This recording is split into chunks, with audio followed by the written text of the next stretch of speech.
ಸಂಜೆ ಬಸ್ಸಿಂದ ಇಳಿದು ರೈಲ್ವೆ ಸ್ಟೇಷನ್ಗೆ ಬಂದೆ.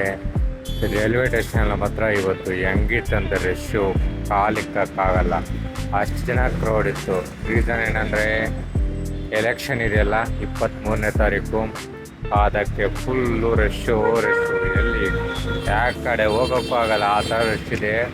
ಟ್ರೈನ್ ಬಂತು, ನಾನು ಹತ್ತೋದು. ಆ ಟ್ರೈನಲ್ಲಿ ಮಾತ್ರ ಕಾಲೆಲ್ಲ ಒಳಗಡೆ ಹತ್ತೋಕ್ಕೂ ಆಗಲ್ಲ. ಟ್ರೈನ್ ಬಂದು ಕರೆಕ್ಟಾಗಿ ಬಂದು 20 ನಿಮಿಷ ನಿಲ್ಸವನೆ. ಒಳಗಡೆ ಹೋಗಿದ್ರೆ ಸರಿ. ಟ್ರೈನ್ ಒಳಗಡೆ ನೋಡಿ ಯಾವ ಥರ ಇದ್ದಾರೆ ಜನ, ಸ್ವಲ್ಪ ಜಾಗ ಇಲ್ಲ. ಡೋರಲ್ಲಿ ನಾನು ನಿಂತ್ಕೊಂಡಿದ್ದೀನಿ ನೋಡಿ ಯಾವ ಥರ ಇದ್ದೀನಿ ಅಂದರೆ ಹಪ್ಪಳ ಆಗೋಗ್ತೀನಿ ಸ್ವಲ್ಪ ಬಿಟ್ಟರೆ, ಆ ಥರ ಇದೆ. ಆಮೇಲೆ ಬಂದು ಬಂಗಾರಪೇಟೆ ಇಲ್ಲದೆ, ಬಂಗಾರಪೇಟೆಯಲ್ಲಿ ನೋಡಿ, ಬಂಗಾರಪೇಟೆ ಬಂದ್ರೂ ಡೈಲಿ ಹೋಗೋರು ಇಲ್ದ್ರೂ ಇನ್ನೂ ರಶ್ಶು. ಎಲ್ಲರೂ ಡೋರ್ಗಳಲ್ಲಿ ಹೆಂಗಿದ್ದಾರೆ ನೋಡಿ, ಒಬ್ಬೊಬ್ಬರು ಸಾಕಾದಾಗ ರಶ್ ಇದೆ. ಸ್ವಲ್ಪನೂ ಫ್ರೀ ಇಲ್ಲ, ಆ ಥರ ಇದೆ ರಶ್ ಟ್ರೈನ್ ಮಾತ್ರ ಇವತ್ತು.